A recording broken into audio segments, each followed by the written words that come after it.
Olá, meu nome é Giovanni Vesselli e esse é o podcast da aula 1, que vai falar um pouco sobre o ciclo da água, a importância dele e a importância da própria água no nosso dia a dia.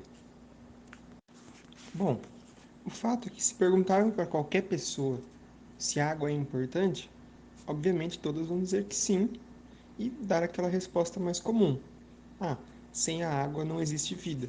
Bom, isso realmente é verdade, mas para além desse comum, para além desses motivos básicos, aonde nós podemos ver a importância da água e do ciclo da água como um todo, que é de vital necessidade para a nossa sobrevivência.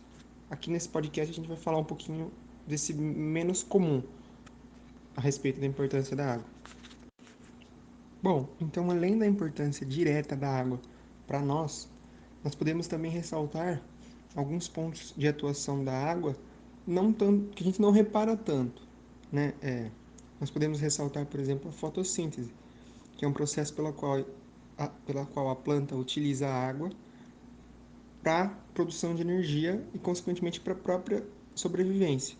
Mas isso também interfere muito na nossa vida. Sem essa energia que a planta produz, seria impossível haver vida na Terra. Além da fotossíntese, nós podemos ressaltar o interperismo das rochas, que também ocorrem por outros motivos, mas entre eles a água e que interperiza as rochas, e isso faz com que tenha essa grande importância. Um outro ponto de grande importância da água, que não se é reparado tanto, é na questão da temperatura da Terra.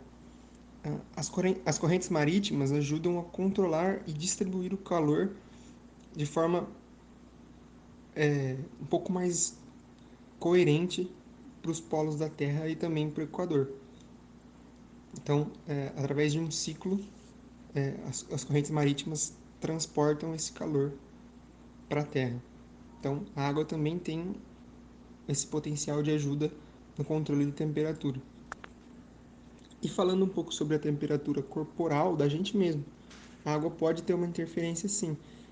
Para dar um exemplo, quando a gente está com febre, uma das recomendações é beber muita água, porque além da desidratação que a febre nos causa, e a água repõe, a água internamente pode ajudar no controle da temperatura corporal, nesse caso da febre, podendo até abaixar um pouco a nossa temperatura interna. Óbvio que não é uma coisa muito exagerada.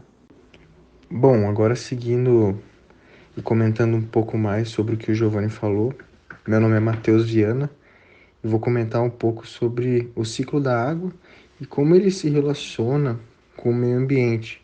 Vou contar algumas curiosidades desses fatos. Então, a água, de forma majoritariamente gasosa, através das massas de ar, sofre influência direta dos ventos e isso determina diversas questões. Determina as questões climáticas de uma região, determina também o dinamismo climático que foi usado até por questões bélicas na época da guerra, quando o Japão decidiu mandar algumas bombas para os Estados Unidos por uma corrente de ventos, só que nenhuma deram certo. Enfim, isso só mostra o quanto as correntes, as massas de ar influenciam tanto no clima quanto nas questões políticas.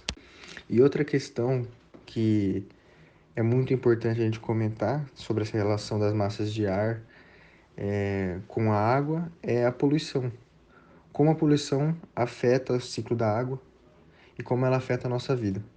A gente sabe que há um movimento convectivo, né, de trocas de zonas de baixa e alta pressão, e essas zonas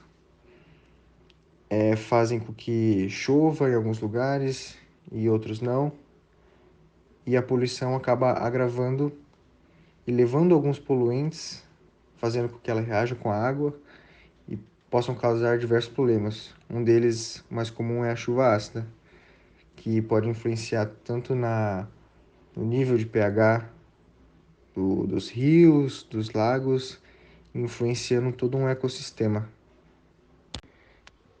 Então, essas foram algumas curiosidades sobre o ciclo da água que a gente comentou. Espero que tenham gostado e só para relembrar os nossos nomes, Giovanni Vieselli e Matheus Viana Lopes.